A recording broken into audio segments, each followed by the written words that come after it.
దానికే పెద్దలు పాల్సారు ప్రార్థన చేస్తారు. చేసుకున్నాం. ప్రేంగలైన జీవంగల మా తండ్రి, మీ పాదాలకు స్థుతులు స్తోత్రాలు చెల్లిస్తున్నాం నాయన.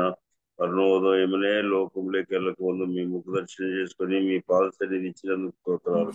రాత్రి అంతా మంచి నిద్ర ఇచ్చినారు, సజీవులుగా లేపినారు ప్రభా తండ్రి. ఈ విధంగా దినదినము ప్రభా తండ్రి మీ వద్ద గడుపుటకు మాకు నాయన ఎంతో క్షేమకరము నాయన తండ్రి. మమ్మల్ని ఇంతవరకు కాపాడినారు, స్తోత్రాలు చెల్లిస్తున్నాం. మీ పాలు ఉన్న పొలకి తెలుసు నాయన. వయసును బట్టి ప్రభా ఏదేమైనా కానీ ప్రభా మీ చిత్తానుసారంగా మమ్మల్ని నడిపిస్తున్నారు. స్తోత్రాలు. మీ దాసుడు మీ పక్షంగా నిలబడి మీ దయగల మాటలు అందించుండగా ప్రభా మీ దాసుని ఆత్మతో నింపి ప్రభా తండ్రి మీ దయగల మాటలు ఎవరికి ఏది అవసరమో ప్రభా ఆత్మీయంగా ముట్టించమని నాయన చేరుచిన పిల్లలందరినీ బట్టి స్తోత్రాలు. పాఠందాలు సాయంత్రం తండ్రి ఈ విధంగా మీ వాక్యం సహితం మమ్మల్ని హెచ్చరించబడుతున్నారు. స్తోత్రాలు. మీరు అక్కడ సమీపంగా ఉన్నది కనుక భయభక్తి ఈ లోకంలో జీవించి నాయన మీ మహిమార్థంగా వాడబడుతుంది కృపను గ్రహించమని చేరించిన పిల్లలందరినీ బట్టి స్తోత్రాలు. వినగల చెవి, గ్రహింపగల హృదయం అనుగ్రహించండి. నెట్ ద్వారా కరెంట్ ద్వారా ఏ తొందర లేకుండా ధారాళంగా మీ మాట నేర్చుకుని కృప చూపమని మా రక్షకుడు మా విమోచకుడు సజీవుడైన యేసయ్య శ్రేష్టమైన నామమున ప్రార్థించి ఏడుకుంటున్నాం తండ్రి. ఆమేన్. ఆమేన్. వందనాలు బ్రదర్.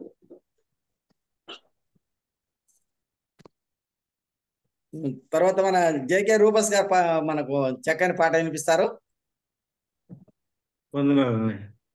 సార్ వందనాలు సార్. ఓసారి రివర్స్ లో వేసాను. మార్నింగ్ కాన్ఫరెన్స్ కి చేరువచ్చినటువంటి కుటుంబ సభ్యులందరికీ యేసు ప్రభు యొక్క నామంలో నాకు హృదయపూర్వకమైనటువంటి వందనాలు తెలియజేస్తున్నాను. క్రైస్తవ సునాద కీర్తనలు చెన్నై వారి బుక్ నుంచి సాంగ్ నంబర్ 84 84వ పాట పాడుకుందాం. దేవాని ఆవరణం అనే పాట పాడుకుందాం. దేవాని ఆవరణం నాకెంతో శ్రేయస్కరం, దేవాని ఆవరణం నాకెంతో శ్రేయస్కరం. ఒక దినము ఇచ్చట గడుపుట మేలు, 1000 దినముల కంటేను. ఒక ఘడియ ఇచ్చట గడుపుట మేలు, 1000 దినముల కంటేను. దేవాని ఆవరణం అద్భుత కార్యములు జరిగించు దేవుడవు,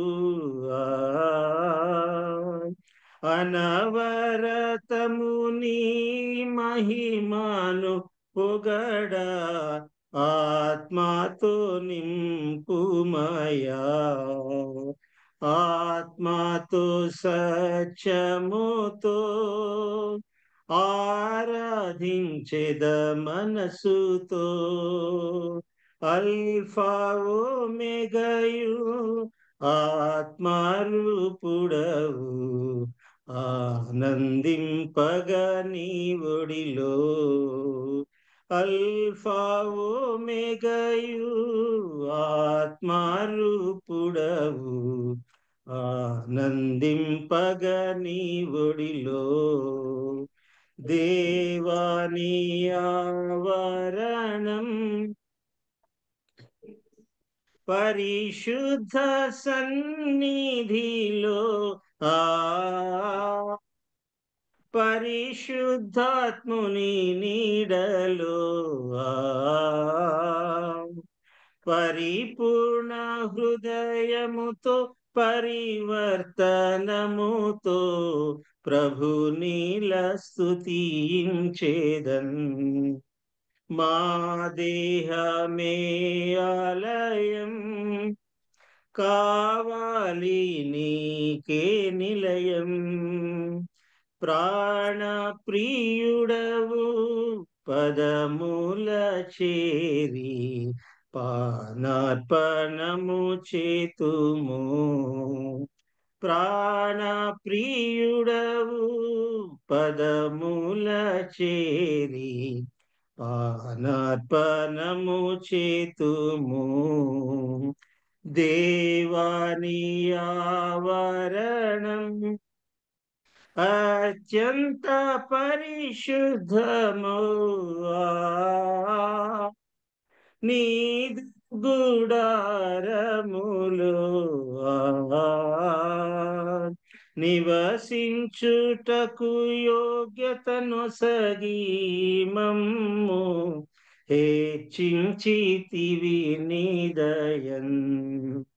జుంటి ధారల కన్నను తేనె మధురిమ కన్నను.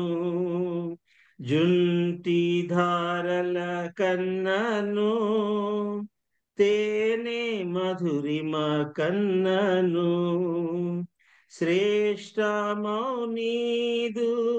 వాక్కుల చేత మము తృప్తి పరచుమయా. శ్రేష్టమౌనీదు వాక్కుల చేత మము తృప్తి పరచుమయా. దేవాని ఆవరణం నాకెంతో శ్రేయస్కరం. ఒక ఘడియ ఇచ్చట గడుపుట మేలు 1000 దినముల కంటేను. ఒక ఘడియ ఇచ్చట గడుపుట మేలు 1000 దినముల కంటేను. దేవాని ఆవరణం. వందనాలు. సార్ వందనాలు సార్, చక్కని పాట వినిపించారు. తర్వాత వాక్యం కొరకు జయచంద్రరావు గారు మనకు పెద్దలు ఉన్నారు, ప్రార్థన చేస్తారు. వాక్యం కొరకు ప్రార్థన చేయండి సార్. అన్నా వందనాలు అన్నా. సార్ వందనాలు సార్. పరిశుద్ధుడమైనటువంటి తండ్రి, ప్రేమ కలిగినటువంటి దేవా, మీకు స్తోత్రం చెల్లిస్తూ ఉన్నాం. మరి ఒక నూతన ప్రవేశాన్ని మాకిచ్చారు. మీ దాసులు బర్నబాసన్న గారిని ఆశీర్వదించి ఈ జూహించడానికి తగిన ఆలోచన ఇచ్చారు. 4481 రోజులు ఈ కార్యక్రమాన్ని నిర్వహించడానికి మీ దాసుని మీరు బలపరిచారు. నిరాటకంగా ఈ కార్యక్రమం జరగడానికి మీరు సహాయం చేస్తూ ఉన్నారు. ప్రతికూలమైనటువంటి ప్రతి విధమైనటువంటి సహాయాన్ని మీరు దయచేస్తూ ఉన్నందుకే మీకు వందనాలు చెల్లిస్తూ ఉన్నా. అనానుకూలమైన వాతావరణంలో కూడా ఆగిపోకుండా సాగిపోగలిగినట్లుగా ఈ కార్యక్రమాన్ని మీరు బలపరుస్తూ ఉన్నందుకే వందనాలు. ఇందులో వాక్యం చెప్పడానికి అనేక మంది దేవుని దాసులు ఆహ్వానించబడుతూ ఉన్నారు. వారికి ఇచ్చినటువంటి వరాలను ఉపయోగిస్తూ, వారికి ఇచ్చిన సందేశాలను పంచుతూ చేరవచ్చినటువంటి వారిని ఆధ్యాత్మికంగా బలపరుస్తూ ఉన్నారు. వందనాలు. ఈ దినం కూడా మీ దాసులు దేవదానం గారిని మీరు ఆశీర్వదించండి. మాకందరికీ ఏ మాటలు అవసరమో ఆ మాటలు మీ దాసుని ద్వారా వినిపించండి. అంత్య దినాల్లో ఉన్నాం, అపాయకరమైన కాలాల్లో ఉన్నాం, అక్రమం విస్తరించి ప్రేమ చల్లారే దినాల్లో ఉన్నాం, భయంకరంగా దుర్బోధలు ప్రబలుతూ ఉన్నటువంటి దినాల్లో ఉన్నాం. విపరీతంగా క్రైస్తవుల మీద దాడులు జరుగుతూ ఉన్నాయి. మతోన్మాదుల యొక్క పిచ్చికి, లేకుంటే వారి యొక్క ఉన్మాదానికి క్రైస్తవులమైనటువంటి మేము మా దేశంలో బహుగా నష్టాలు అనుభవిస్తూ, కష్టాలు భరిస్తూ ముందుకు సాగుతూ ఉన్నా. అయినా కూడా మీ పరిచర్య ఏమాత్రం ఆగిపోకుండా ముందుకే సాగి వెళ్ళినట్లుగా మీరు సహాయం చేస్తూ ఉన్నందుకే వందన. మేటికి ఈ ఉదయకాలం ఇలా మీ దాసుని బలపరిచి చేరవచ్చినటువంటి మాకందరికీ చాలినటువంటి సందేశం దయచేసి మీరే మహిమ పొందమని మా ప్రభువును రక్షకునైన క్రీస్తు యేసు అతి పరిశుద్ధ నామమున స్తోత్రం చెల్లించి ప్రార్థన చేసి వేడుకుంటున్నాము తండ్రి. ఆమేన్. సార్, మన ముఖ్య సమయానికి వచ్చాం. మన దేవదానం సారు మనకు దేవుని వాక్యం అందిస్తారు. చక్కగా అందరూ విని వెనకలిగి గ్రహించిన ఉదయాన్ని అందరికి దయచేయాలని కోరుకుంటున్నాను. సార్ మీకు సమయం అప్పగిస్తాం సార్ 6 గంటల వరకు. వందనాలు సార్. ఓకే. దేవదానం సార్ ఉన్నారు. వందనాలన్నా. దేవునికి స్తోత్రములు. ప్రభు అయిన యేసుక్రీస్తు నామములో చేరి వచ్చిన ప్రియులకి అందరికీ, దైవజనులకును, పెద్దలకును, సహోదర సహోదరులకును అందరికి కూడా నా హృదయపూర్వక వందనాలు. ఈ సమయం నాకు ఇచ్చిన బర్నబాస్ అన్న గారికి వందనాలు తెలియజేస్తున్నాను. ఈ కూడికను నడిపిస్తున్న ఫ్రాంక్లిన్ అన్న గారికి వందనాలు చెల్లిస్తున్నాను. మరి అంతేకాకుండా పాటలు పాడిన మధుర స్వరంతో పాడిన అన్నకు, ప్రార్థించిన వారికి వందనాలు. మరి విశేషంగా చాలా దినాలు మీ మధ్య మరి నేను ఉండలేకపోయాను, క్షమించాలి. కొన్ని పరిస్థితుల ద్వారా మరి ఆంధ్ర వెళ్ళవలసి వచ్చింది. వెళ్ళినప్పుడు తీవ్రంగానే ప్రయాణాలు కొనసాగించాను అక్కడికి ఇక్కడికి. మరి వృద్ధాప్యంలో కూడా అప్పుడున్న బలము, అప్పుడున్న ఆ యొక్క నడిపింపు ఆలోచనలను బట్టి ఒక యవనస్తులాగానే పరుగులు తీశాను. అయితే మధ్యలో కొంత అనారోగ్యం, బలహీనత కలిగినట్టు ఫీల్ అయ్యాను.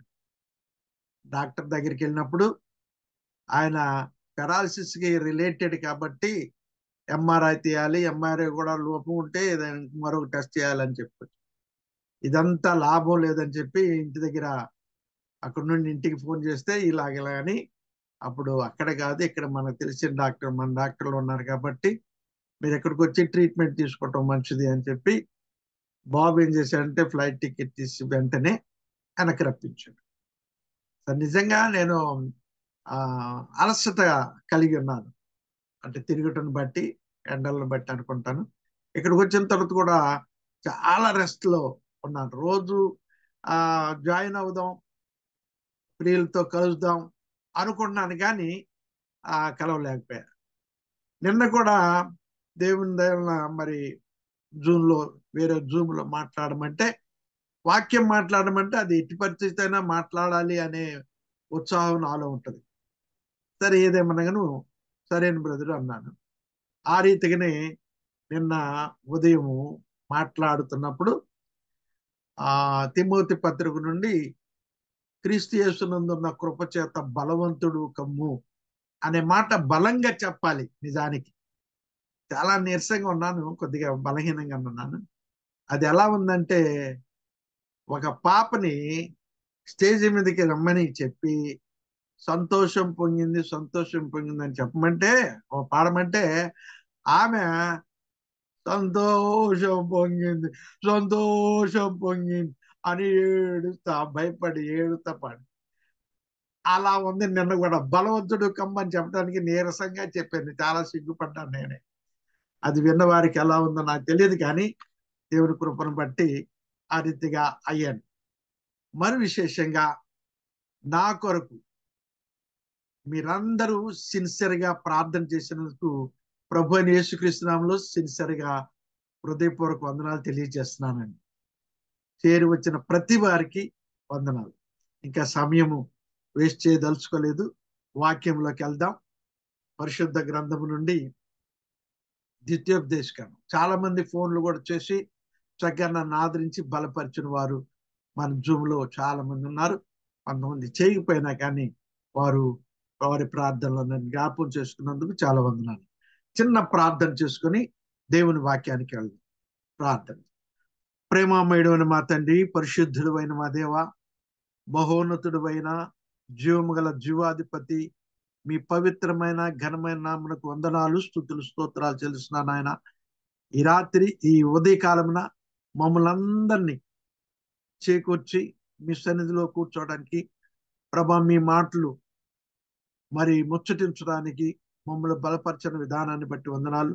మీ దాసుని నన్ను మీ సిలువ చాటును మరుగుపరిచి కావలసిన మాటలు నా నోట ఉంచి మీరే మహిమ ఘనత ప్రభావాలు కలిగించుకొనమని, చేరి వచ్చిన ప్రతి కుటుంబాన్ని, ప్రతి బిడ్డను మీరు ఆశీర్వదించి మాయం పొందమని, అల్పుడిన నన్ను బలపరిచి మాయం పొందమని యేసు పరిశుద్ధ నామమున వందనం చెల్లించి వేడుకొని ప్రార్థన చేస్తున్నాము తండ్రి. ఆమేన్. ఆమేన్. ఆమేన్. ఆమేన్. ప్రియమైన వాళ్ళారా, పరిశుద్ధ గ్రంథము నుండి ద్వితీయోపదేశ కాండము 4వ అధ్యాయము 30-31 వచనాలు చూసుకుందామండి. Deuteronomy 4th chapter and verse 30 and 31 చూసుకుందాం. చదువుతానండి. ఈ సంగతులన్నీ నీకు సంభవించిన తర్వాత నీకు బాధ కలుగునప్పుడు అంత్య దినముల్లో నీవు నీ దేవుడైన యెహోవా వైపు తిరిగి ఆయన మాట వినిన ఎడల నీ దేవుడైన యెహోవా కనికరము గల దేవుడు గనుక నిన్ను చెయ్యి విడువడు, నిన్ను నాశనము చేయుడు, తాను నీ పితరులతో ప్రమాణం చేసిన నిబంధనను మర్చిపోడు. ఇక్కడ దైవజనుడు ఇశ్రాయేలుకు కొన్ని ఆజ్ఞాపిస్తున్నాడు. దేవుడు చెప్పమన్న సంగతులు ఇశ్రాయేలుకు వినిపిస్తున్నాడు. చాలా కండిషన్స్ ఉన్నాయి. మరి మనము మెరుగుపరచబడాలంటే, ఆశీర్వదించబడాలంటే, దీవించబడాలంటే, అభివృద్ధి చెందాలంటే దేవుడు మొట్టమొదట కొన్ని కండిషన్స్, షరతులు మన ముందు ఉంచుతాడు. వాటిని వినాలి, వాటి ప్రకారం జీవించాలి, వాటిని ఫేస్ చేసి ముందుకెళ్ళాలి. అలా చేసినప్పుడు దేవుడు తప్పక దీవించేవాడుగా, మరి మనల్ని ఆశీర్వదించేవాడుగా కనపడుతున్నాడు. ఇప్పుడు మనం చదువుకున్న భాగంలో చూస్తే ఇది చేస్తే ఇది జరుగుతుంది అన్నట్టుగా మనం చూస్తున్నాం. ఇక్కడ చూడండి 30వ వచనంలో ఈ సంగతులని, చాలా సంగతులు చెప్పుకుంటాం. 4వ అధ్యాయంలో మొదటి నుంచి చూస్తే, కాబట్టి ఇశ్రాయేలీయులారా మీరు బ్రతికి మీ పితరుల దేవుడైన యెహోవా మీకు ఇచ్చుచున్న దేశంలోనికి పోయి స్వాధీనపరుచుకున్నట్లు మీరు అనుసరించవలసిన విధులను కట్టలు నేను మీకు బోధించున్నాను వినుడి అనే మాట మాట్లాడుతూ చాలా సంగతులు చెప్పుకుంటూ వచ్చి ఇక్కడ 30వ వచనంలో ఈ సంగతులన్నీ నీకు సంభవించిన తర్వాత నీకు బాధ కలుగునప్పుడు అంత్య దినముల్లో నీవు నీ దేవుడైన యెహోవా వైపు తిరిగి ఆయన మాట వినిన ఎడల, నీ దేవుడైన యెహోవా వైపు తిరిగి ఆయన మాట వినిన ఎడల నీ దేవుడైన యెహోవా కనికరం గల దేవుడు గనుక నిన్ను చెయ్యి విడువడు, నిన్ను నాశనము చేయడు, తాను నీ పితరులతో ప్రమాణము చేసిన నిబంధనను మర్చిపోడు. ఇందాక అన్న ప్రార్థన చేస్తూ అంత్య దినముల్లో ఉన్నాము అనే సంగతులు చెప్తూ ప్రార్థించారు. నిజమే, అంత్య దినాల్లో చాలా భయంకరమైన జనులు కూడా ఉన్నారు. మరి ఆ తిమోతి పత్రికలో మనం చూస్తే అంత్య దినముల్లో ఎలాంటి జనులు మనకు అర్థమవుతుంది. మరి ఆ దినములు, అంత్య దినముల్లో తిమోతికి రాసిన 2వ పత్రిక 3వ అధ్యాయం 1-5 చూస్తే, అంత్య దినములు అపాయకరమైన కాలములు వచ్చునని తెలుసుకొనుము. ఎలాగనగా మనుషులు స్వార్థ ప్రియులు, ధనాపేక్షులు, బింకములాడువారు, అహంకారులు, దూషకులు, తల్లిదండ్రులకు అవిధేయులు, కృతజ్ఞత లేని వారు, అపవిత్రులు, అనురాగ రహితులు, అతిద్వేషులు, అపవాదకులు, అజితేంద్రియులు, క్రూరులు, సజ్జన ద్వేషులు, ద్రోహులు, మూర్ఖులు, గర్వాంధులు, దేవుని కంటే సుఖానుభవం ఎక్కువగా ప్రేమించువారు, పైకి భక్తి గల వారి వలె ఉండి దాని శక్తిని ఆశ్రయించిన వారినైందరూ ఇట్టి వారికి విముఖుడువై ఉండుము. ఇక్కడ మరి 20 సంగతులు తెలియచేసుకుంటూ వచ్చారు. ఈ అంత్య దినములు ఎటువంటి జనులు మనకు కనపడ్డారో మనం చూస్తున్నాం. ఇక్కడ దేవుడు ప్రత్యేకంగా మనతో మాట్లాడుతున్నప్పుడు యెహోవా వైపు తిరిగి, అంటే దేవుని వైపు తిరిగిన వారు ఎంతో మంది ఉన్నట్టు మనం చూస్తాం. లేరు కాబట్టే దేవుడు హెచ్చరిస్తున్నాడు. యెహోవా వైపు తిరిగి, మరి చూడండి ఇక్కడ ఆయన మాట వినిన ఎడల, అంటే దేవుని మాట వినుట కూడా ఇష్టపడిన వారు ఎంతరో ఉన్నారని మనకు అర్థమవుతుంది. అక్కడ వినరు కాబట్టి విను విను విను విను అనే సంగతులు చాలా చోట్ల మరి పరిశుద్ధ గ్రంథంలో మనం చూస్తాం. కాబట్టి ఇక్కడ ఆయన మాట వింటే, ఎన్నో ప్రయోజనాలు ఉండే, కొన్ని ప్రయోజనాలు మాత్రము ఈ ఉదయకాలం సమయంలో మనకి దేవుడు ఎలా నడిపిస్తాడో ఆ రీతిగా చూద్దాం. ఇక్కడ ద్వితీయోపదేశకాండం 4:30-31 చదువుకున్న రీతిగా ఆయన మాట వింటే దేవుడు మన చెయ్యి విడువుడంట. మొట్టమొదటి అక్కడ ఏముంది? మన చెయ్యి విడువుడు అనే మాట చూడండి. 31లో నీ దేవుడని యెహోవా కనికరము గల దేవుడు గనుక నిన్ను చెయ్యి విడువడు. మొట్టమొదట మనం చూస్తే ఆయన మాట వింటే మన దేవుడు మన చెయ్యి విడువడు. అంతేకాదు మన నాశనం చేయడని రెండో మాట ఉంది. మూడవ మాట నీ పితరులతో ప్రమాణం చేసే నిబంధన మర్చిపోవడని మూడో మాట కూడా ఉంది. ఈ మూడు మాటల మీద మనం ధ్యానం చేద్దాం. మరి ఇక్కడ ఆయన మాట వింటే దేవుడు నీ చెయ్యి విడువడు అనే మాట మనం చూస్తున్నాం. హోషేయ గ్రంథము 11:3 చూస్తే, హోషేయ గ్రంథము 11:3 చూస్తే అక్కడ చక్కని మాట మనం చూస్తాం. హోషేయ గ్రంథము 11:3 ఎఫ్రాయిమును చేయి పట్టుకొని వానికి నడక నేర్పిన వాడను నేనే, వారిని కౌగిలించుకున్న వాడును నేనే వారిని స్వస్థపరిచిన వాడినైను ఆ సంగతి వారికి మనసున పట్టలేదు. ఇక్కడ చూస్తే ఎఫ్రాయిమును చెయ్యి పట్టుకొని వానికి నడక నేర్పిన వాడు నేనే. మన దేవుడు ఎలాంటి వాడంటే మన చెయ్యి పట్టుకొని మనకు నడక నేర్పే దేవుడు. అటువంటి మంచి దేవుని మనం కలిగి ఉన్నాం. నిజానికి మన చెయ్యి పట్టుకోవటానికి కూడా మనం అర్హులం కాము. మనం ఎలాంటి వారం అంటే భయంకరమైన స్థితిలో ఉన్నవారం. ఎఫెసీయులకు రాసిన పత్రిక 2:11 నుంచి చదివితే మనం ఎలాంటి వారము మనకు అర్థమవుతుంది. కాబట్టి మునుపు శరీర విషయంలో అన్యజనులయుండి శరీరమందు చేతితో చేయబడిన సున్నత గల వారు అనబడిన వారి చేత సున్నత లేని వారు అనబడిన మీరు ఆ కాలమందు ఇశ్రాయేలుతో సహపౌరులు కాక పరదేశులను వాగ్దాన నిబంధన లేని పరజనులను నిరీక్షణ లేని వారును లోకమందు దేవుడు లేని వారిన ఉండి క్రీస్తుకు దూరస్తుల ఇంటిని మీరు జ్ఞాపకం చేసుకునుడి. అయినను మునుపు దూరస్తులైన మీరు ఇప్పుడు క్రీస్తు యేసునందు క్రీస్తు రక్తముల సమీపస్తులై ఉన్నారన్న. కాబట్టి అటువంటి కృప పొందిన వారం కాబట్టి దేవుడు ఇశ్రాయేలుకి ఇచ్చిన వాగ్దానం నేడు మనకు కూడా ఇస్తున్న సంగతి మనం మర్చిపోకూడదు. అంటే మనల్ని కూడా ఆయన మాట వింటే మన చెయ్యి పట్టుకొని మనల్ని నడిపించే దేవుడిగా మనకుంది. లోకంలో ఎంతో మంది మనుషులు, కొంతమంది మాట వినేవారు ఉంటారు, కొంతమంది మాట వినని వారు ఉంటారు, దేవుని మాటను విని విడిచిపెట్టేవారు ఉంటారు, దేవుని మాట విని దాగుకునేవారు ఉంటారు, మరి వినేవారిని చెడగొట్టేవారు కూడా ఉంటారు. ఎన్నో రకాల జనులు లోకంలో ఉన్నారు. అయితే అటువంటి జనాంగం మధ్య దేవుని పిల్లలమైన మనం, యేసు రక్తంలో కడుగుబడిన ఆయన పిల్లలమైన మనము ఈ లోకంలో జీవించున్నప్పుడు మన దేవుడు కృపగల దేవుడు కాబట్టి మనను పట్టుకొని నడిపించే దేవుడిగా కనపడుతున్నాడు. ఎంతో మంది మనుషులు నానా రకాలుగా కనపడుతున్నారు. చూద్దాం. మార్కు సువార్త 4:14 నుండి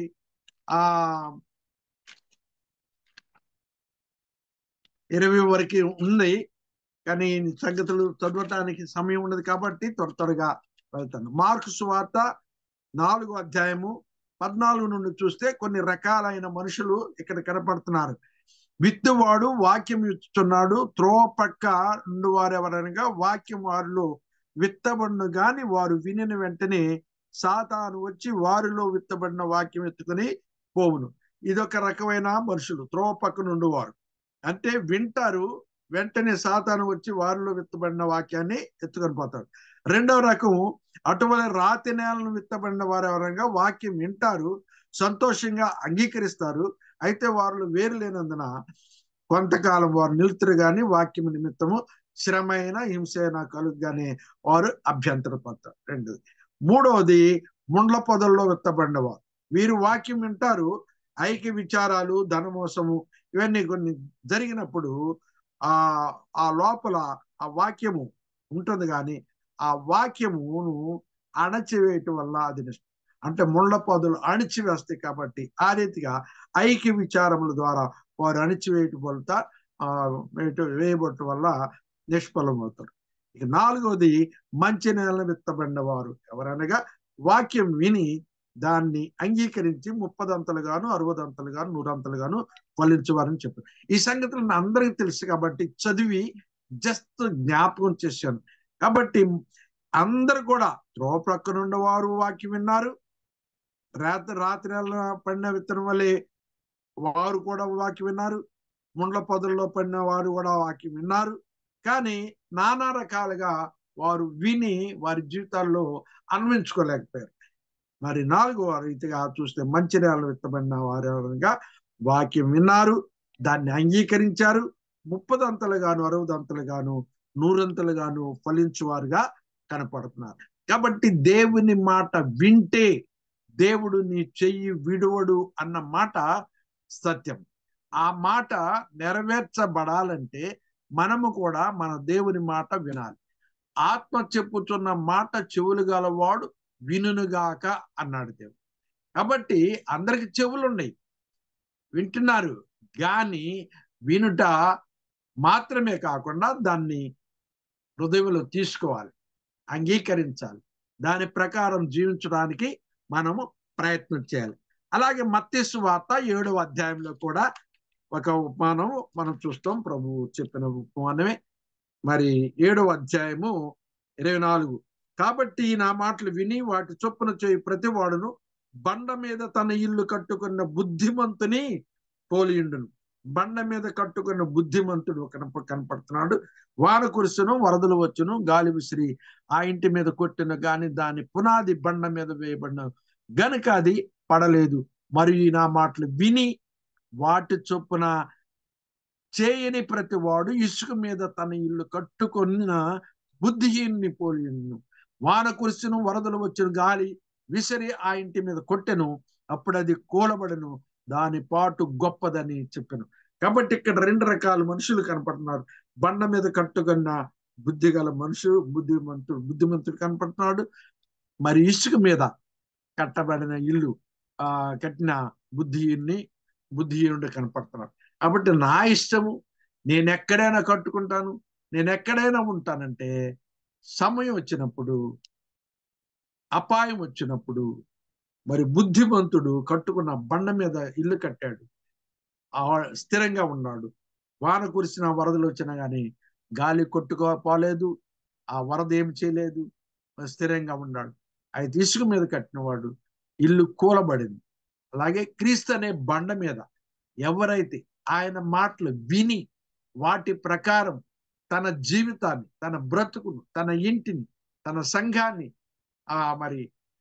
కట్టుకుంటారో వారు స్థిరంగా చక్కగా ఉంటారు, బండ మీద వేయబడిన ఇల్లు వలె. ఆ రీతిగా మనము వినేవారముగా ఉండకుండా విని మంచి నేల పడిన విత్తనం వల్లే మనం ఫలించాలి. దేవుడు కోరుకునేది అదే. అందుకనే దేవుడు ఆజ్ఞలు మనకి ఇస్తా ఉంటాడు. ఆజ్ఞలు మనం సీరియస్ గా తీసుకొని మనం సిన్సియర్ గా దాన్ని పాటించినప్పుడు దేవుడు మనల్ని కాపాడే దేవుడిగా కనపడుతున్నాడు. ఆయన కృపగల దేవుడు, ప్రేమ కలిగిన దేవుడు. దాన్ని బట్టి మనం ఆయన మాట విని ఆ మాట ప్రకారం జీవించాలి. యెహోషువ గ్రంథము, దాని ప్రక్కనే ఉన్న గ్రంథము యెహోషువ గ్రంథము 1:6 హెబ్రీ పత్రికలో కూడా 13:5 కూడా ఉంది. ఇక్కడ చూస్తే యెహోషువ గ్రంథము 1:6 నిన్ను విడువను, నిన్ను ఎడబాయను, నిబ్బరము కలిగి ధైర్యముగా ఉండుము అనే మాట మనం చూస్తున్నాం. నిన్ను విడువను, నిన్ను ఎడబాయను, నిబ్బరము కలిగి ధైర్యముగా ఉండము. దేవుడు ఎంత చక్కగా మనల్ని ఆదరిస్తున్నాడు, బలపరుస్తున్నాడు. మరి ఇటువంటి కృపామయుడైన దేవుణ్ణి మనము విడిచిపెట్టే వరంగా ఉంటున్నాం. ఆయన మాటను లెక్క చేయకుండా ప్రక్కకెళ్లే రీతిగా ఉంటున్నాం. సమయం వచ్చినప్పుడు ఆ దరిదాపుల్లో ఉండకుండా వెళ్తున్నాం.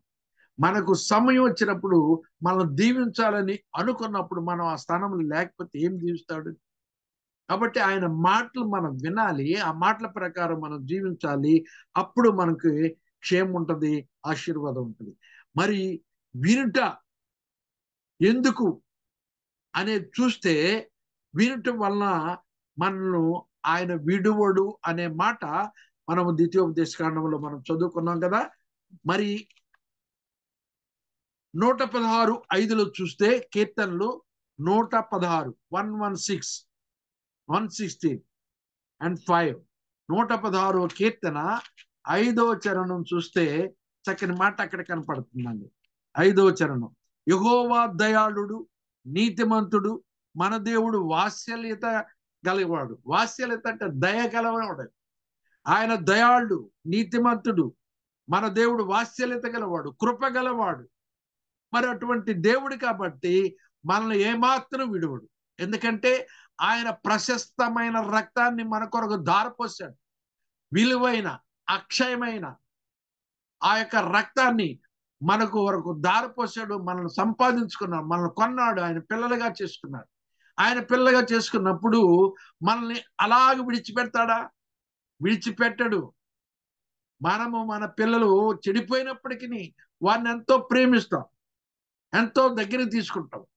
అయితే ఆయన రక్తం ఇచ్చి కొన్నాడు. అటువంటి మనల్ని ఆయన విడిచిపెడతాడా? విడువడు, ఎన్నడూ విడువడు. విడువను ఎడబాయను అంటున్నాడు. మన తల్లిదండ్రులు విడిచిపెట్టొచ్చు. 27వ కీర్తన చూస్తే ఆ మాట మనకు కనపడుతుంది. 27వ కీర్తన 10వ చరణం, నా తల్లిదండ్రులు నన్ను విడిచినను యెహోవా నన్ను చేరదీను. ఎవరు లోకములో ఎవరు విడిచినప్పటికీ, తల్లి అయినా తండ్రి అయినా ఎవరైనా, బంధువులు మిత్రులు రక్తసంబంధులు ఎవరు విడిచినా ఆయన మాత్రం మనల్ని విడువడు. ఆయన మనల్ని చేరదీస్తాడు. కాబట్టి ప్రియమైన వల్ల తప్పైన కుమారుని ఎలాగ చేరదీశాడు, అంతకన్నా మిన్నగా కూడా దేవుడు మనల్ని చేరదీసే దేవుడిగా కనపడుతున్నాడు. అలాగే యాక్ట్స్, అపోస్తుల కార్యములు 28వ అధ్యాయము 26, 27 వచనాలు. అపోస్తుల కార్యములు 28, 26, 27, మీరు వినుట మట్టుకు విందురు గాని గ్రహింపనే గ్రహింపరు, చూచుట మట్టుకు చూతురు గాని కాననే కారణని ఈ ప్రజల యొద్దకు వెళ్ళి చెప్పుము. ఈ ప్రజలు కన్నులార చూచి చెవులార విని మనసార గ్రహించి నా వైపు తిరిగి నా వలన స్వస్థత పొందకున్నట్లు వారి హృదయము క్రొవ్వి ఉన్నది. వారు చెవులతో మందముగా విని కన్నులు మూసుకొని ఉన్నారు అని పరిశుద్ధాత్మ యెషయా ప్రవక్త ద్వారా మీ పెద్దలతో చెప్పిన మాట సరియే అంటున్నాడు. కాబట్టి ప్రియమైన వాళ్ళరా, చాలా వరకు మరి దేవుని పిల్లలు అనబడిన వారు కూడా, విశ్వాసులు అనబడిన వారు కూడా వినుట మట్టుకు వింటారు కానీ గ్రహింపనే గ్రహింపరు. అంటే సంపూర్ణమైన స్థితిలోనికి రావడానికి ఇష్టపడరు. అంటే ఈ లోకములో ఉన్న కొన్ని అలవాట్లు బట్టి దేవునికి ఇవ్వాల్సిన సమయాన్ని దేవునికి ఇవ్వరు. దేవుని సన్నిధిలో జీవించవలసిన రీతిలో జీవించడానికి ఇష్టపడరు. నామకార్థంగా సండే వెళ్ళాలి కాబట్టి సండే బిలీవర్స్ గా ఉండి దేవుని సన్నిధికి వెళ్ళి రావటం ఇవన్నీ జరుగుతూ ఉంటాయి. ఇక్కడ దేవుడు చెప్పేది, మీరు వినుటం మట్టుకు విందురు గాని గ్రహింపనే గ్రహింపరు, చూచుట మట్టుకు చూతురు గాని కాన్నే కానరని ఈ ప్రజల యొద్దకు వెళ్ళి చెప్పుము. ఈ ప్రజలు కన్నులార చూచి చెవులార విని మనసారా గ్రహించి నా వైపు తిరిగి నా వల్ల స్వస్థత పొందుకున్నాడు. అంటే వింటే మనకు స్వస్థత కలుగుతుంది. వినకపోవటం ద్వారా ఆత్మీయ స్వస్థత కానీ, శరీర స్వస్థత కానీ, మానసిక స్వస్థత కానీ, ఏ స్వస్థత అయినా నీ జీవితంలో జరుగుతుంది. ఆయన మాట వినాలి, గ్రహించాలి. ఆ మాటల ప్రకారం మనం జీవించితే మనకు స్వస్థత కలుగుతుంది. స్వస్థత కలగకపోవటం కారణం ఏంటి? వారి హృదయము కురువ్వి ఉన్నది అంటున్నాడు. వారి చెవులు మందమైనవి, అందుకని కన్నులు మూసుకొని పోయినాయి అంటున్నాడు. కాబట్టి ప్రియమైన మరలా దేవుని సన్నిధిలో జీవించే మనము ఆయన చిత్తానుసారంగా ఆయన చెప్పినట్టుగా మనం వినాలి. నీ దేవుడైన యెహోవా కనికరము గల దేవుడు గనుక నిన్ను చెయ్యి విడువడు అనే మాట మనం చూసుకున్నాం. ఆ తర్వాత యెహెజ్కేలు గ్రంథం 33-31. యెహెజ్కేలు గ్రంథము 33 అధ్యాయము 31వ వచనం అండి. యెహెజ్కేలు గ్రంథము 33వ అధ్యాయము 31వ వచనం.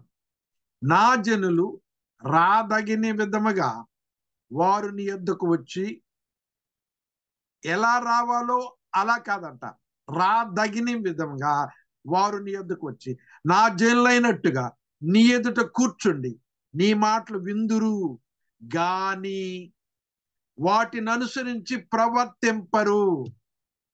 చాలా మంది వింటారు, వాటిని గురించి సీరియస్ గా జీవితంలో తీసుకోకపోగా వారు ఆ రీతిగా ప్రవర్తించలేకపోతున్నారు. వారు నోటితో ఎంతో ప్రేమ కనపరుచుదురు గాని వారి హృదయము లాభమును అపేక్షించుచున్నది. ఈ దినాల్లో సేవ చేసేవారు అనకూడదు కానీ ప్రాస్పరిటీ గాస్పల్ అంటారు కదా, సేవ చేస్తున్నారు, లాభమును అపేక్షించి చేసేవారు చాలా మంది ఉన్నారు. కాబట్టి ప్రియమైన వలన మనము అటువంటి రీతిలో కాకుండా దేవుని చిత్తానుసారంగా దేవుడు చెప్పినట్లుగా నిజముగా ఆయన పిల్లలంగా ఆయన మాటలు విని ఆ మాటలు విన్న ప్రకారం అనుసరించి ప్రవర్తించితే మన జీవితంలో ఎంతో మేలు ఉంటది, ఆశీర్వాదం ఉంటది. ఆ తర్వాత మనం చూస్తే ఇక్కడ మనం ఆయన కృపగల దేవుడు కాబట్టి, ప్రేమ కలిగిన దేవుడు కాబట్టి ఆయన మాట వింటే ఆయన మనకు చెయ్యి పట్టుకొని నడక నేర్పే దేవుడిగా ఉంటున్నాడు, మనం ఆశీర్వదించే దేవుడిగా ఉన్నాడు, బండ మీద ఇల్లు కట్టుకున్న రీతిగా మనల్ని కాపాడే దేవుడిగా. మరి రెండో మాట ఏంటంటే, మొట్టమొదట ఆయన చెయ్యి పట్టి ఆయన మాట వింటే దేవుడిని చెయ్యి విడువడు అనే మాట మనం చూస్తున్నాం. రెండో మాట ఏంటంటే 4వ అధ్యాయం 30-31 చూస్తే, మరలా చదివి జ్ఞాపకం చేస్తాను. ద్వితీయోపదేశకాండం 4వ అధ్యాయం 30-31 చూస్తే, ఈ సంగతులను నీకు సంభవించిన తర్వాత నీకు బాధ కలిగినప్పుడు అంత్య దినముల్లో నీవు నీ దేవుడని యెహోవా వైపు తిరిగి ఆయన మాట వినిన ఎడల, వినని కాదు వినిన ఎడల, నీ దేవుడని యెహోవా కనికరము గల దేవుడు గనుక నిన్ను చెయ్యి విడువడు. రెండో మాట, నిన్ను నాశనము చేయడు. కాబట్టి మనం చెయ్యి విడువడు అంటే అక్కడే కాపుదల భద్రత వచ్చేసింది. ఎదురుగా కుక్కే కానీ లేకపోతే సింహమే కానీ వచ్చినప్పుడు తండ్రి కాపాడపోయిన మనం ఏం చేస్తాం, తండ్రి చేతిని పట్టుకొని తండ్రి చాటుకి వెళ్తాం, మహోన్నతుని చాటున దాగుకున్నట్టుగా. దేవుని చాటున ఎవరైతే ఉంటారో వాళ్ళు సురక్షితంగా ఉంటారు. మనం చెయ్యి పట్టుకున్నప్పుడు మనకి భద్రత అక్కడే ఉంది. తర్వాత చెయ్యి పట్టుకున్నవాడు నాశనానికి విడిచిపెట్టడు, నాశనం కోరుకోడు. ఎందుకంటే ఇందాక చదువుకున్నాం, యెహోవా కనికరం కలిగిన దేవుడు. అటువంటి దేవుడు నాశనమును ఎన్నడూ కోరడు. నాశనము కోరకపోగా మనల్ని కాపాడే దేవుడిగా, నాశనము నుండి తప్పించే దేవుడిగా మనకు కనపడుతున్నాడు. కాబట్టి దేవుడు మనల్ని పతనం చేయటానికి ఇష్టపడడు, నాశనాన్ని కోరుకోడు. లోకమైతే మనం బాగుపడుతుంటే మన నాశనాన్ని కోరుకుంటూ ఉంటారు, ఎదిగితే ఓర్వ లేకుండా ఉంటారు, మంచిగా బ్రతికితే సహించలేని వారు ఎంతోమంది ఉంటారు, సంఘాన్ని భగ్నం చేసేవాళ్ళు ఉంటారు. ప్రభు అయితే నాశనం నుండి మనల్ని కాపాడే దేవుడిగా, తప్పించే దేవుడిగా, మరి మనల్ని ప్రతి విధమైన కీడు నుండి తప్పించి రక్షించే దేవుడిగా మనకు కనపడుతుంది. ఆయన కృప కలిగిన దేవుడు. సమయం లేదు అయినా కానీ జస్ట్ దేవుడు నాకు కలిగి చేసిన విధానాన్ని తెలియజేస్తాను. నేను ఎన్నో ఆలోచనలతో పొన్నూరు పట్టణంలో 9 సెంట్లు భూమి ఉంది, దాన్ని అమ్మాలని, అందులో 4.5 సెంటు ఒక ప్లాట్, 4.5 సెంటు ఒక ప్లాట్. ఆ 2 ప్లాట్లో ఒక ప్లాట్ అమ్మితే 20-25 లక్షలు వస్తాయి. అది దేవునికి ఇవ్వాలని ప్రేరేపణ నాకు 3 సంవత్సరాల క్రితమే వచ్చింది. ప్రభువా, మరి నేను యవనస్తుడిగా ఉన్నప్పుడు చెప్తే బాగుండేది, ఇప్పుడు ఇచ్చేవు తలంపు, వృద్ధుని అయిపోయాను, ఎలా కొనసాగించాలి, దాన్ని నమ్మాలి, మా గ్రామంలో స్థలం తీసుకోవాలి, మందిరం కట్టాలి, దేవుని మహిమార్థమే జీవం గల దేవుని సంఘం అక్కడ ఏర్పడాలి అనే తృష్ణ కలిగింది. అప్పటి నుండి ప్రార్థన చేస్తున్నట్టు. ఇంతలో జగన్ గారు వచ్చారు, అందరికి ఇళ్ల స్థలాలు ఇచ్చారు. ఇల్లు కొనేవాళ్ళు ముందు రాలేకపోయారు. ప్రయత్నం చేస్తున్నాను. మొన్న కూడా వెళ్ళి చాలా ప్రయత్నాలు చేశారు. త్వరగా జరుగుతుంది దేవుని కృపను బట్టి. ప్రార్థన చేయండి. అయితే ఎందుకు చెప్తున్నా అంటే, మళ్ళీ అక్కడికి వెళ్ళిన తర్వాత మన ప్రియుల్ని పిలిచి 3 రోజులు సువార్త దండయాత్ర కూడా చేయాలని ఆశ కలిగాడు. ఇవన్నీ మనసులో పెట్టుకొని నేను చాలా ప్రయాసపడుతూ ముందుకు వస్తున్నాను. అంతలోనే ఇది జరిగింది. ఎడమ చెయ్యి బొటన వేలు తిమ్మిరిగా ఉంది. ఆ తిమ్మిరిగా ఉంటే ఏంటి ఇలా ఉంది, నేను గడ్డం చేసుకోవటానికి ఎడం చెయ్యి ఉపయోగిస్తాను. నాకు పనులన్నీ ఎడం చేతితోటే. కుడి చెయ్యి ఓన్లీ భోజనం, రాత అంతే. తల్లిదండ్రుల భయం వల్ల తిండి కుడి చేతితోటి, టీచర్ భయం వల్ల కుడి చేతితోటి రాత. అలాగనే నేను ఎడం చేతితోటి గడ్డం చేసుకుంటుంటే అది ముఖం మీద తిరిగిపోతుంది. నేను కిందకి లాగుతుంటే అలా రావట్లేదు, తిరిగిపోతుంది. అది రెండు.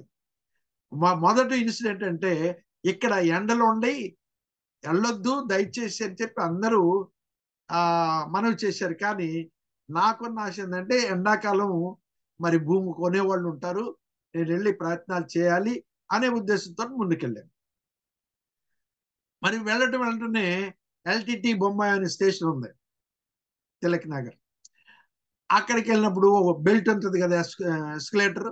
ఆ ఎస్కలేటర్ నాతో వస్తానని నా పిల్లలు రావద్దన్నాను.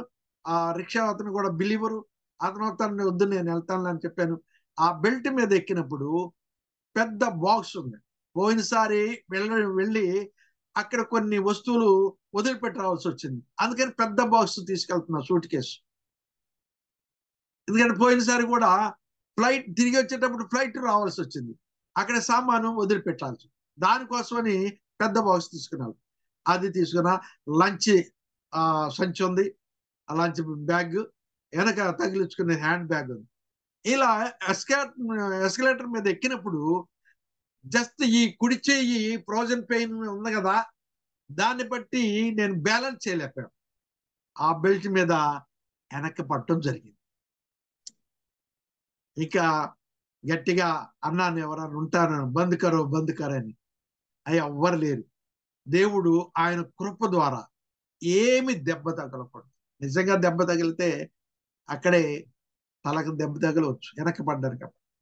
అలాగ బెల్ట్ మీద పైకి వెళ్ళి నాతో కూలివాడు ఉన్నాడు, పైకి లేడు. వాడికి చెయ్యిద్దామన్నా కానీ చెయ్యంతా నొప్పిగాను. మొత్తానికి దేవుడు దానివల్ల బయట. మళ్ళీ అక్కడి నుండి ప్లాట్ఫామ్ మారుతున్నాం కాబట్టి అక్కడి నుండి బెల్ట్ ఎక్కాము, దిగాలి. అప్పుడు అలర్ట్గా ఉండి నేను ఒక్కడనే సాహసం చేసి మరి ఆ 3 తీసుకొని కిందకి వెళ్ళటం. అక్కడ దేవుడు దేవదూతలను పంపినట్టుగా గుంటూరు వెళ్ళే వ్యక్తిని అక్కడ ఉంచాడు. నా సామాన్ అంతా నా సీట్ కింద పెట్టడం. మళ్ళీ గుంటూరు వచ్చిన తర్వాత అక్కడ దైవజనుడు ఒక ఆయన సేవకుడు, మంచి సేవకుడు, కారు వేసుకొని వచ్చాడు, నా సామాన్లు ఇంటికి చేర్చాడు. మరి దేవుడి దాని ఫస్ట్ది అది. సెకండ్ ఇది ఎడం చెయ్యి అలాగా. తర్వాత మూడోది, వీళ్ళు ఇటువంటి పరిస్థితుల్లో పెరాలసిస్ రిలేటెడ్ కాబట్టి మరి వెంటనే ఇక్కడికి వచ్చి ట్రీట్మెంట్ మొదలు పెడదాం, ఆ డాక్టర్ చెప్పింది కదా అని చెప్పాడు కదా అని చెప్పి రమ్మన్నారు. సరే, కారు మాట్లాడుకున్నాం. బిలీవరే నడుపుతున్నాడు. 2 సేవకులు నాతో ఉన్నారు. వాళ్ళు ఎయిర్పోర్ట్ దాకా సెండప్ ఇవ్వడానికి వస్తున్నారు. మరి విజయవాడ చేరాము. కృష్ణా రివర్ బ్యారేజ్ ఉంది కదా, అది జస్ట్ క్రాస్ అయ్యాం. 2-3 అడుగులు వేసాం. వెంటనే కారు టైర్ వెనక బరస్ట్ అయిపోయింది, ప్రక్కకు జరిగిపోయింది అన్నమాట. దేవుని కృప వల్ల సేఫ్ అయిపోయింది. అదే ఫ్రంట్ టైర్ అయితే ఇంకా భయంకరంగా కంట్రోల్ ఉండేది కదట. దేవుని వల్ల మళ్ళా అక్కడ సేవకుడికి తెలిసిన సోదరుని పిలిస్తే, ఆయన మన బ్రదర్ సోదరుడే, ఆయన వచ్చి ఒక పైసా కూడా తీసుకోకుండా 30 గంట తన సమయాన్ని వెచ్చించి ఆ స్టెప్ని వేసి మరలా పంపగలిగాను. ఏదేమన్నా కానీ సకాలంలో ఎయిర్పోర్ట్కి చేరాను. మరలా మరి ఆ ఫ్లైట్ జనం అందరూ వచ్చినట్టున్నారు. మరి ముందుగానే 20 నిమిషాలు ముందుగానే స్టార్ట్ చేశాడు. 30 గంట వ్యవధిలో 30 గంట ముందుగా బాంబే రీచ్ అవ్వటం జరిగింది. ఎందుకు చెప్తున్నానంటే ఇన్ని ప్రమాదాలు 20వ తారీఖున బయలుదేరాను, 1వ తారీఖున రిటర్న్ అయ్యాను. ఈ 10-11 రోజుల్లో 3 ఇన్సిడెంట్ జరిగింది.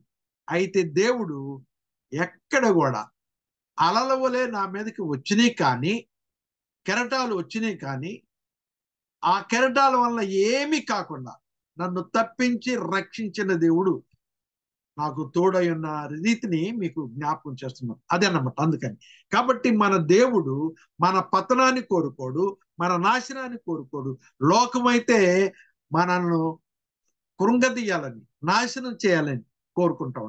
కాబట్టి దేవుని పిల్లలను మనము, ఆయన రక్తంలో కడుగుబడిన మనము ఇటువంటి మంచి లక్షణాలు మనం కలిగి ఉండాలి. ఇతరులను నాశనం కోరుకునే రీతిగా మనం ఉండకూడదు. మనము ఒకప్పుడు నాశనకరమైన గుంటలో పడినప్పుడు, నాశనకరమైన స్థితిలో మనం ఉన్నప్పుడు దేవుడు ఏం చేశాడు? నశించిన దాన్ని వెదకి రక్షించుటకు మనుష్య కుమారుడు ఈ లోకంలోకి వచ్చిననే మాట మనం చూస్తున్నాం. మరి నశించిపోతున్న మనల్ని వెదకి మనల్ని రక్షించడానికి ఆయన ఈ లోకానికి వచ్చాడు. నెహెమ్యా 9:31 చూద్దాం. మొట్టమొదట నెహెమ్యా 9:31. నెహెమ్యా గ్రంథము 9:31లో చూస్తే, అయితే నీవు మహోపకారి అయ్యుండి, దేవుడు మహోపకారి, ఉపకారి, అందరికీ ఉపకారి, మహోపకారి. నీవు మహోపకారి అయ్యుండి వారిని బొత్తిగా నాశనం చేయక విడిచిపెట్టక ఉంటివి. నిజముగా నీవు కృపా కనికరములు గల దేవుడు అయి ఉన్నావు. తర్వాత ఇక్కడ మనం చూస్తే ఇశ్రాయేలు ఎన్ని విషయాల్లో ఆయన ఆజ్ఞను మీరి ఆయన్ని బాధ పెట్టారో మనకు తెలుసు. ఇటువంటి పరిస్థితుల్లో కూడా బొత్తిగా నాశనం చేయక విడిచిపెట్టక ఉంటివి. నిజముగా నీవు కృపా కనికరముగా దేవుడు అయి ఉన్నావు అని చెప్తున్నాడు. జెర్మియా కూడా 4:27, ఇర్మియా గ్రంథం 4:27, ఇర్మియా గ్రంథము 4:27, 4:27లో ఇంకో మాట, చక్కని మాట ఉందండి. ఆ మాట కూడా యెహోవా ఇలాగ సెలవిస్తున్నాడు, ఈ దేశమంతా పాడగును గాని నిశ్శేషముగా దాన్ని నాశనము చేయను. అక్కడే 5:18లో కూడా ఆయనను ఆ దినములో నేను మిమ్మల్ని శేషం లేకుండా నశింపచేయను. ఇదే యెహోవా. చూసారా? నిశేషముగా అంటే శేషం లేకుండా నేను చేయను అంటున్నాడు. ఆయన ఎంత కృపగల, వాత్సల్యత కలిగిన దేవుడు మనం చూస్తున్నాం. అలాగనే జెర్మియా సామ్స్ 103, కీర్తనకారుడు 103లో 103 కీర్తన 8-11 వరకు చూస్తే చక్కని మాటలు ఉన్నాయి. యెహోవా దయాదాక్షిణ్య పూర్ణుడు, దీర్ఘశాంతుడు, కృపా సమృద్ధి గలవాడు. ఆయన ఎల్లప్పుడూ వేద్యమాడువాడు కాడు, ఆయన నిత్యం కోపించువాడు కాడు.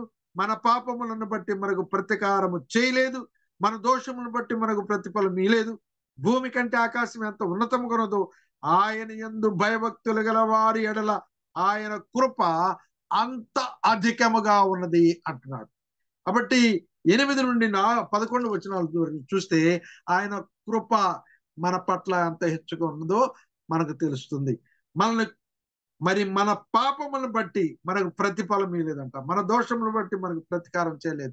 కాబట్టి ప్రియమైన వాళ్ళదా, దేవుడు కృపా కనికరం కలిగిన దేవుడు. మన నాశనం కోరుకోడు, నాశనము నుండి మనం తప్పించిన దేవుడు, నాశనము నుండి రక్షించిన దేవుడు, విమోచించిన దేవుడు. ఆయన మాటలు మనం శ్రద్ధగా విందాము, ఆయన మాట ప్రకారం మనం జీవితాం. తర్వాత 3వ మాట క్లుప్తంగా ముగించుకుందాం. 5 నిమిషాలు నా టైంను బట్టి ఉంది. 3వ మాట ద్వితీయోపదేశకాండము 4:30-31. ఈ సంగతులను నీకు సంభవించిన తర్వాత నీకు బాధ కలిగినప్పుడు అంత్య దినములో నీవు నీ దేవుడైన యెహోవా తిరిగి ఆయన మాట విని ఎడల, నీ దేవుడని యెహోవా కనికరము గల దేవుడు గనుక నిన్ను చెయ్యి విడువడు, నిన్ను నాశనం చేయడు, తాను నీ పితరులతో ప్రమాణం చేసిన నిబంధనను మర్చిపోడు. థర్డ్ వన్ ఏంటి? నీ పితరులతో ప్రమాణం చేసిన నిబంధనను మరచిపోడు అంటున్నాడు. కాబట్టి ఆయన మాట వింటే మన పట్ల ఆయన చేసిన నిబంధనను ఆయన మరుడట. ఈనాడు మనం మేలు చేస్తేనే ఆ మేలును మర్చిపోయేవారు ఉంటారు, కృతజ్ఞత లేని వారు ఉంటారు. ఎంతో మంది మనం ఎంతో మేలు చేస్తాం, వీడేమిటి మనకి ఏమి చేయలేదన్నట్టుగా వాళ్ళు ప్రవర్తిస్తూ ఉంటారు. ప్రియమైన వాళ్ళ, దేవుడైతే అలా కాదు. దేవుడు మాట ఇచ్చి తప్పని దేవుడు, అబద్ధమాడ నేరని దేవుడు.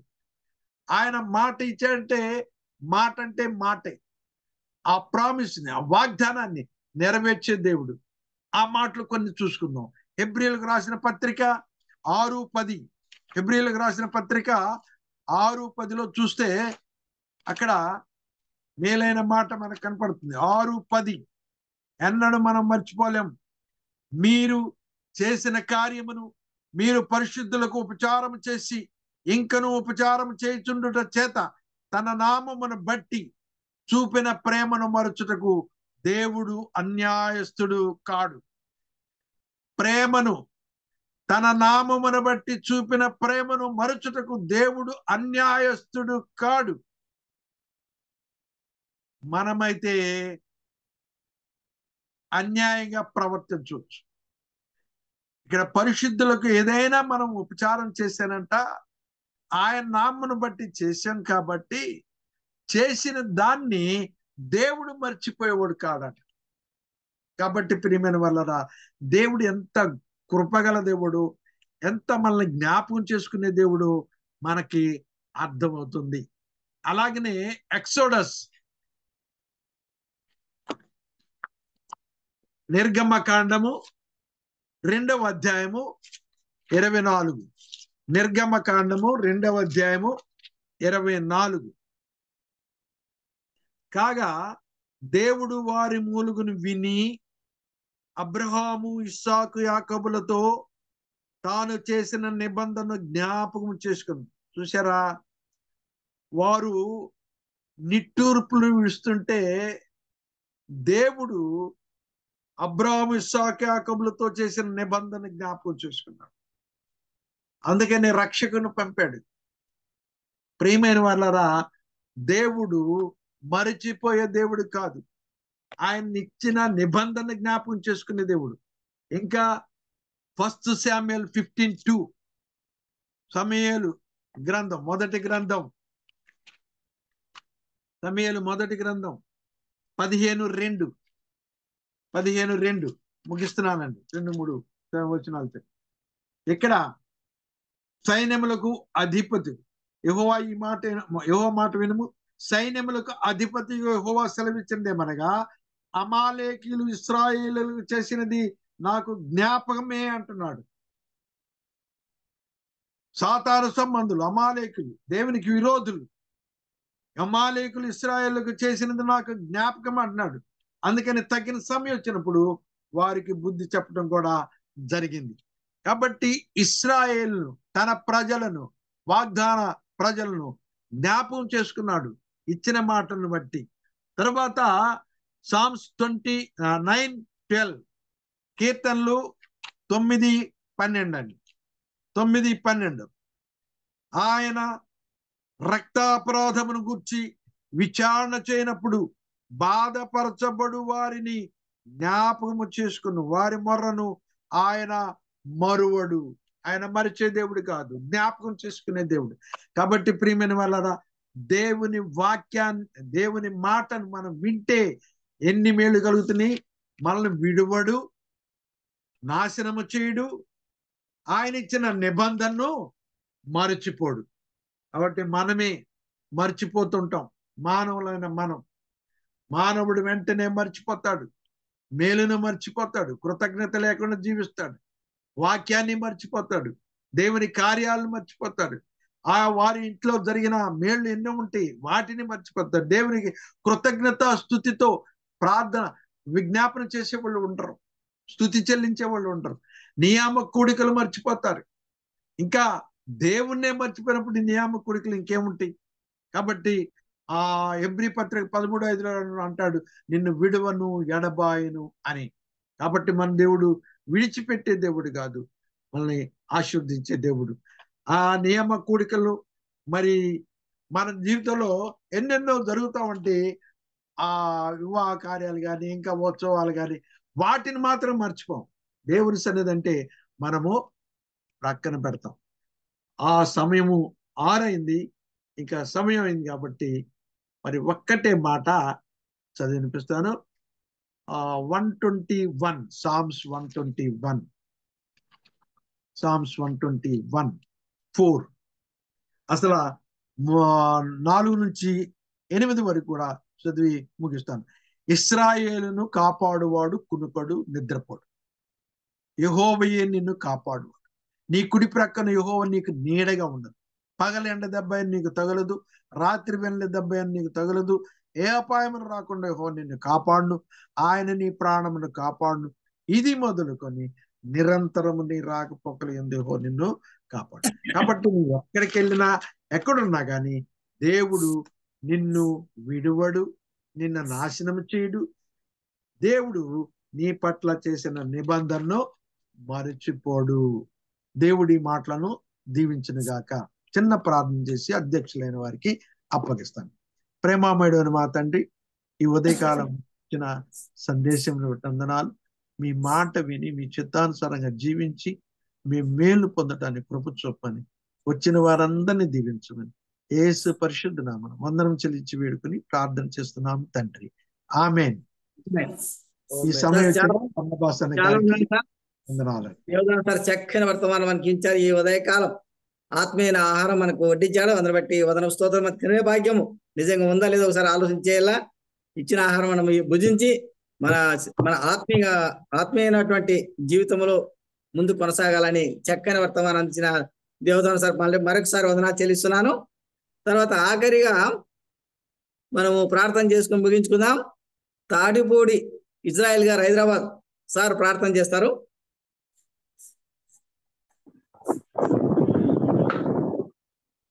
ప్రార్థన చేసుకుందాం. పరిశుద్ధుడు అయిన మా ప్రియ పరలోకపు తండ్రి, మహాగణుడ, మహోన్నతుడ, సర్వాధికారం కలిగిన దేవ, గొప్ప నాయన, నీ ఘనమైన నామానికి స్తుతులు స్తోత్రాలు వందనాలు చెల్లిస్తున్నాం.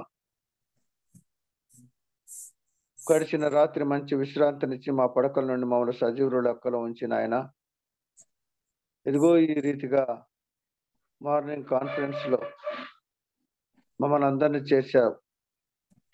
4481వ దినమున నేను స్తుతించి కొని ఆడ కృపను మాకు అనుగ్రహించారు. ప్రారంభ ప్రార్థనలోను చక్కటి పాటలోను మీరు తోడగి ఉన్నందుకు మీకు స్తుతులు స్తోత్రాలు. మీరు బలపరిచినందుకు మీకు వందనాలు చెల్లిస్తున్నాం. నీ దివ్య వాక్కులు అందించిన నీ దీనదాసుడు మా ప్రియుడు మరి నాయన దేవదానం అంకులను బట్టి కూడా మీకు వందనాలు చెల్లిస్తున్నాం. ఆనాడు ఇశ్రాయేలులకు ద్వితీయోపదేశ కాండములో ఈ సంగతులు జరిగిన తర్వాత అనే విషయాన్ని మొదలుకొని వారికి అనేక విషయాలను తెలియజేస్తూ, మీరు నా మాట వింటే దాన్ని అనుసరించి జీవిస్తే మీకు ఏ అపాయము, ఎలాంటి శ్రమలు, బాధలు వచ్చినా నిన్ను విడవను, ఎడబాయను, నిన్ను సంరక్షిస్తానని, కాచి కాపాడుతానని వారికి తెలియజేసినటువంటి దేవుడు ఈనాడు మనతో కూడా మాతో మాట్లాడినందుకయ్యా నీకు వందనాలు చెల్లిస్తున్నాం. మా జీవితాలలో కూడా మమ్మల్ని విడిచే దేవుడవు కాదు. అనేక సమయాలలో ఎన్ని ఉపద్రవములు వచ్చినాయి, ఎన్ని శ్రమలు వచ్చినాయి, అవమానాలు వచ్చినా, ఎన్ని ఇబ్బందులు ఇరుకులు వచ్చినా నీ కొరకు నిరీక్షణతో కనిపెట్టుకునే వారికి, నీ ఎందు ఆసక్తి కలిగి భయంతో ఉన్న వారందరికీ కూడా నువ్వు ఆశ్రయ దుర్గముగాను, కోటగాను, కొండగా ఉన్నందుకు మీకు స్తోత్రాలు చెల్లిస్తున్నావు. అవును, పగులు ఎండ దెబ్బ అయినను, రాత్రి వెండ దెబ్బలైనను తగలకుండా కాపాడే గొప్ప దేవా, మీకు స్తుతులు స్తోత్రాలు చెల్లిస్తున్నాం. మరి మా దయాళుడైన మా గొప్ప తండ్రి, వాక్యమును అందించిన దాసుని క్షేమంగా తీసుకుని మంచి ఆరోగ్యంనిచ్చి మరి శక్తినిచ్చి బలమునిచ్చి తిరిగి జూములో చేర్చి ఇదిగో ఈ రీతిగా మాతో కలిసి మాట్లాడటానికి కృపను అనుగ్రహించినందుకు మెట్టుకు ఈ కార్యక్రమం నిర్వాహకంగా జరిగిస్తున్న నీ దినదాసులు మా ప్రియుడు బర్నబాసును బట్టి మీకు స్తోత్రాలు చెల్లిస్తున్నాం దేవా. వారిని వారి కుటుంబాన్ని ఆయన పరిచయను మీరు దీవించండి, ఆశీర్వదించండి. ఈ రీతిగా మరి అధ్యక్షతను వహించి నడిపించినటువంటి నీ దినదాసుడు మా ప్రియుడు మరి నాయన ఫ్రాంక్లిన్ బట్టి కూడా మీకు వందనాలు చెల్లిస్తున్నాం. ఆయన కుటుంబాన్ని ఆయన పరిచయను మీరు దీవించి ఆశీర్వదించమని మమ్మల్ని మేము తగ్గించుకుంటూ నేను హెచ్చిస్తూ మమ్మల్ని అందరినీ కూడా నీ బాహుబల హస్తాలకు అప్పచెప్పుకుంటూ నీ కన్నగల హస్తాలకు అప్పచెప్పుకుంటూ ముందున్న సమయంలో మా నాన్న ఈ దినమంతట్లో మేము చేయవలసిన పనిలో మాకు తోడుగా ఉండి మీ కృప కటాక్షము మీరు చెయ్యి విడమనటువంటి వారు మమ్మల్ని పట్టుకొని నడిపించేటువంటి వారు మీరే జరిగించి మా అందరి ద్వారా ఘనత మహిమ ప్రభావాలు మీరు ఆరోపించుకోమని మా ప్రాణప్రియుడు మా రక్షకుడు మా విమోచకుడు మీ ప్రియ కుమారుడునైన యేసు క్రీస్తు వారి యొక్క దివ్యమైన నామమున స్తుతులు స్తోత్రాలు చెల్లించి ప్రార్థించి బతిమాలుకొని వేడుకొనుచున్నాము మా ప్రియ పరలోకపు తండ్రి. ఆమేన్. సార్ వందనాలు సార్. వందనాలయ్యా, వందనాలు. జూమ్ లో ప్రారంభ ప్రార్థన చేసిన వారికి, పాట పాడిన వారికి, వాక్యం కొరకు ప్రార్థన చేసిన వారికి, చక్కని వర్తమానం అందించిన దేవదానం గారికి, ఆఖరి ప్రార్థన చేసినటువంటి సార్కు అందరికీ పేరు వరుస నేను వందనం చెల్లిస్తున్నాను. ఇచ్చిన ఈ సమయాన్ని మన బర్నబాస్ తిరిగి అతనికి అప్పగిస్తున్నాను. వందనాలు సార్. బర్నబాస్ సార్ వందనాలు.